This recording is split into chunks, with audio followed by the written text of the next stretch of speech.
seated at your dining room table, sharing a meal with your older adult parents and grandparents, and you casually inquire, "Can we discuss your sex lives?"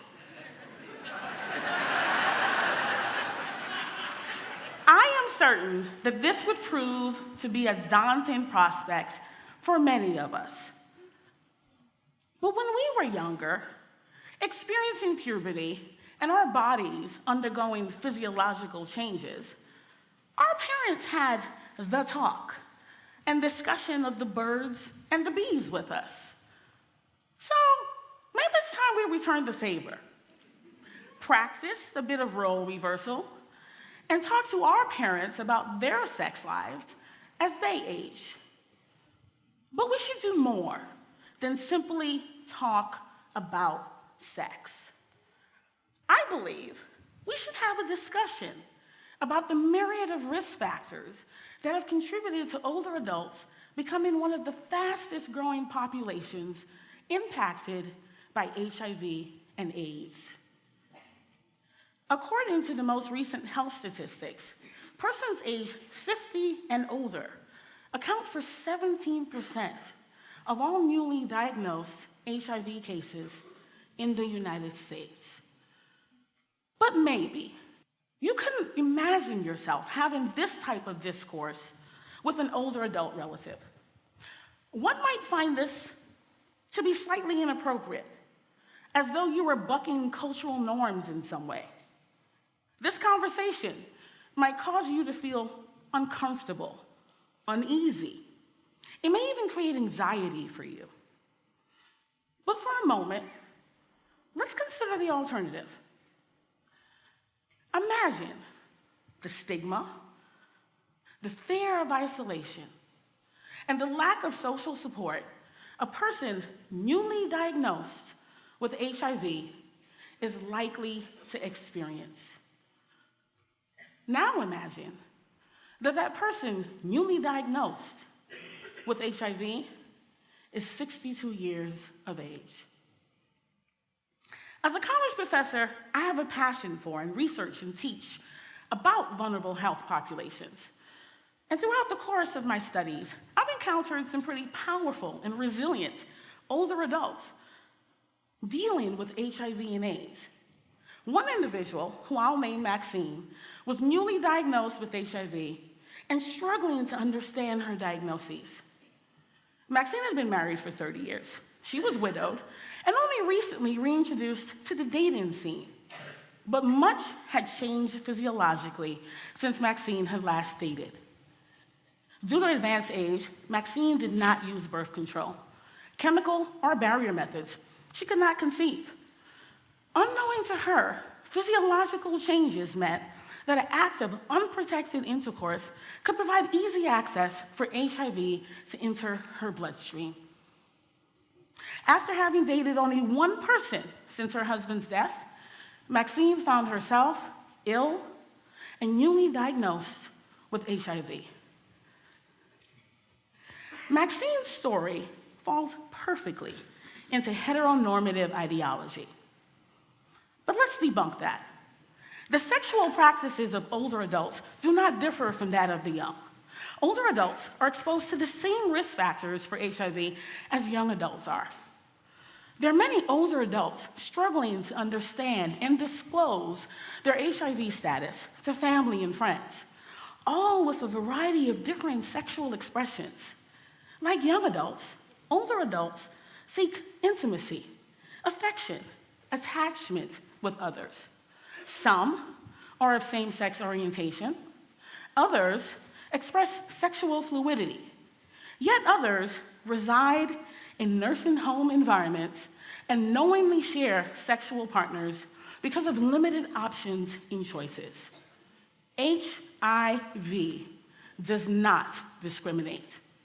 There are many older adults who have contracted HIV in advanced age, and others who have contracted the virus earlier in life and are aging and graying with HIV. According to public health literature, older adults living with HIV have been coined the hidden population. This is because many HIV prevention campaigns designed to target at-risk groups often ignore older adults. As a society, we provide special privileges and an enhanced social status to our older adult population. For example, as we all age, we'll get free bus passes, access to specialty menus at select restaurants, and business discounts on select days. But there's a flip side to this. As a society, we also project our unconsciously ageist and biased attitudes about older adult sexuality. We presume there to be infrequent sexual activity, a lack of sexual diversity, and in really extreme cases, maybe even no sexual activity at all. We ignore drug use and believe there not to be partaking in any risk-taking behavior that can lead to the contraction of HIV. For example, the sharing of diabetic needles to conserve resources. Older adults, unlike young adults, are at a stage in life similar to infancy, with this heavy reliance on family and friends for financial assistance, medical care, mobility and transportation assistance, in general, a tremendous amount of social support. Again, think Rolereversal. A diagnosis of HIV and AIDS in an older adult can mean the loss of family and friends at a stage in life where they're needed most. Stigma can negatively impact one's quality of life, lead to non-disclosure of the HIV virus, and the lack of receipt of much-needed health care. Older adults are also likely to experience unique medical concerns, one of which is symptom ambiguity. And what I mean by this is many of the signs and symptoms of HIV mimic signs of ailments associated with aging. For example, extreme weight loss, fatigue, flu-like symptoms can all be misconstrued for diabetes or the flu. This can be misleading to physicians and lead to delayed diagnosis, misdiagnosis, and lack of routine screening for HIV. Physiological changes associated with aging can mean that the rate of progression from HIV to AIDS is much faster in an older adult. And older adults often are concerned with drug interactions, from having to take numerous prescriptions to treat both HIV and other chronic ailments, such as diabetes, heart disease, and maybe even arthritis at the same time. Imagine yourself back at that dining room table. You're probably still gonna feel uneasy about having the talk, okay? But there's an absolute necessity to having this discussion with our older adult relatives.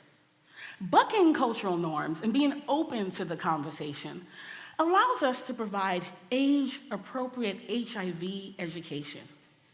As informed citizens, we can advocate for effective pharmaceuticals.